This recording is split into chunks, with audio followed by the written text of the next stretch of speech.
This is the brand new Malcolm Young signature Gretsch, and it replicates what Malcolm's main guitar would have looked like from 1973 to 1975. Malcolm was gifted a 1963 Gretsch Jet Firebird from his brother George Young from the Easy Beats.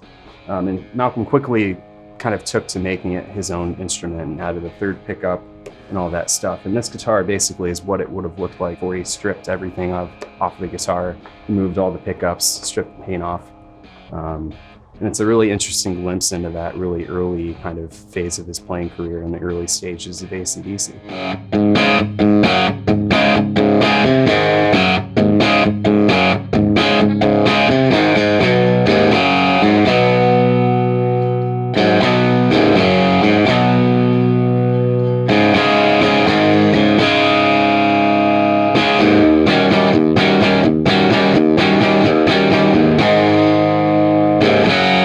I had heard AC/DC like on TV and in movies and stuff, but when I really first heard it for the first time, my dad and I were cleaning out a closet in our new house that I grew up in, and I found his copy of Back in Black, and he's like, "You should listen to that," because I was starting to get into I like the idea of playing guitar.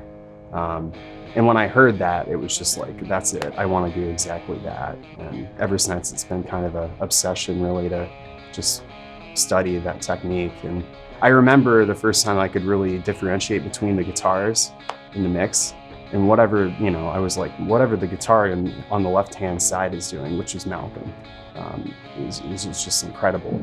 I just really fell in love with what Malcolm did and what he stood for, and kind of just the no nonsense, just turning an amp up loud and cranking it up and feeling the groove. That really spoke to me.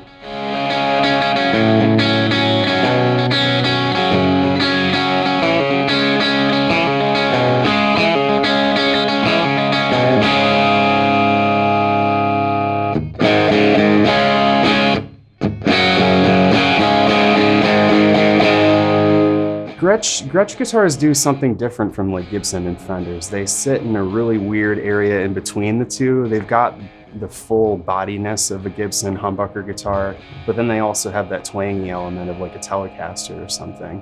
And in a band mix, they kind of just sit in this place that kind of, if you have another guitar player that's a lot of upper mids, for example, like Angus and Malcolm, their guitars work together so well because of the frequencies.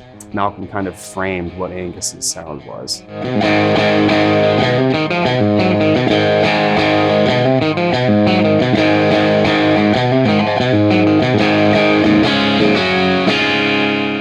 Oh, well, Malcolm was my hero growing up, and it's really cool just to have something that kind of is a really personal connection into that period of his playing career, and kind of getting a really hands-on kind of feel for what he was doing and the sounds that he was getting at that point.